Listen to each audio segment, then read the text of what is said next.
Isang legendaring palabok nga ang aking natikman dito sa Maynila. At alam nyo ba mga mare, nagsimula si nanay magtinda year of 90s pa, kaya naman talagang legendary yung mga matitikman nyo dito. Hindi nga lang pala palabok ang tinda ni nanay dahil meron din siya mga lutong ulam. Sa sobrang sarap nga ng mga tinitindang ulam ni nanay ay madalas na sold out siya. By the way, nagtitinda nga rin pala ng almusal itong si nanay. Nagsisimula siya ng alas 5 ng umaga. Pagsapit naman ng tanghali ay mga lutong ulam na. Isa nga sa mga natikman kong lutong ulam sa kanya ay yung kanilang adobo. Malasa yung adobo niya, parang ang sarap bumalik sa pagkabata. Isa nga sa mga nagustuhan ko dito ay yung kanyang palabok. Grabe, palumpalo yung lasa. Kaya naman ikaw kung gusto mo masubukan ng palabok ni nanay ay dito mo nga lang pala siya matatagpuan sa May Silay Street, Santa Ana, Maynila. Grabe, pag dinayo mo to si nanay, hindi ka magsisisi. So bali mga mare, dito tayo sa munting sari-sari store ni nanay. Hello, Nay! Remy! Magandang hapon! Magandang hapon. Nay, ano yung mga tinitinda mo dito?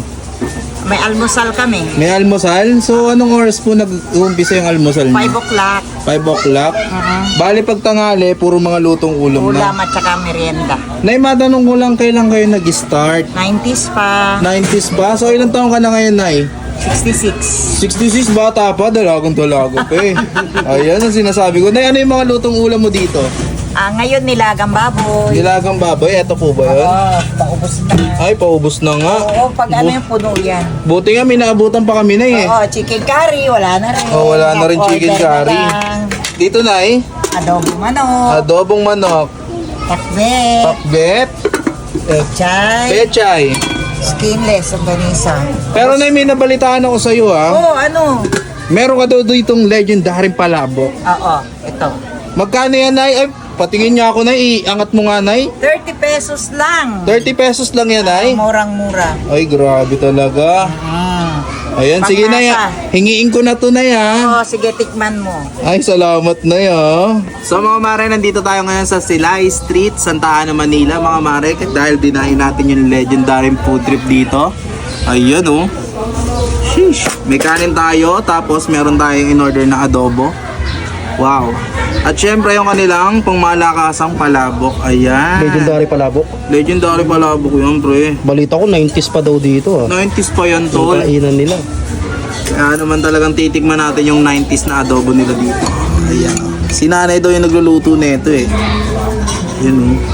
Pa tayo ng konting sabaw lang. Ang lapot, oh. Ang sarap nito, pre. Yun, oh.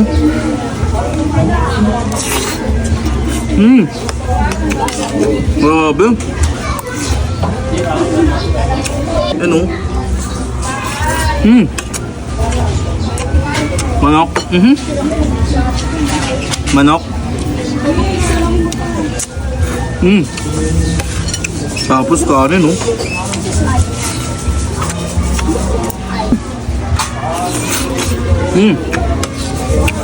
Kanin.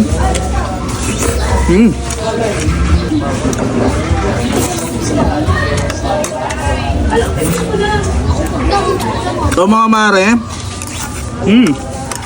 tapos ko nang tikman yung adobo ni nanay. Dito naman tayo sa legendary palabok. Ayun, oh. Tikman muna natin ang walang kalamansi. Ayan, oh.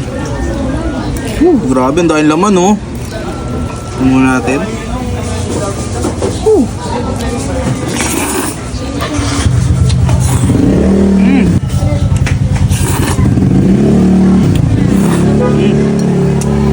Para sa akin kahit hindi na siya lagyan ng kalamansi pero tatry natin ng may kalamansi para Mas lalo natin sumarap. kung may ibang panglasa. Yun, oh. Kasama na buto dyan, pre. Wow, uy. Yun, oh.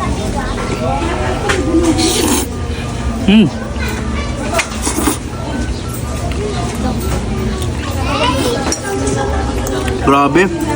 Pag nilagyan mo siya ng kalamansi, may improve pa pala yung lasa niya. Diyan, pre.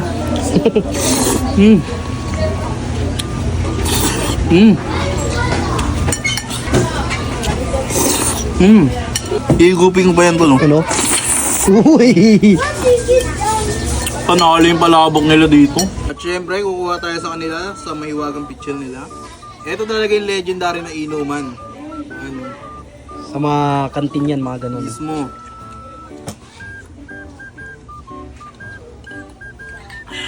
Grabe, busog.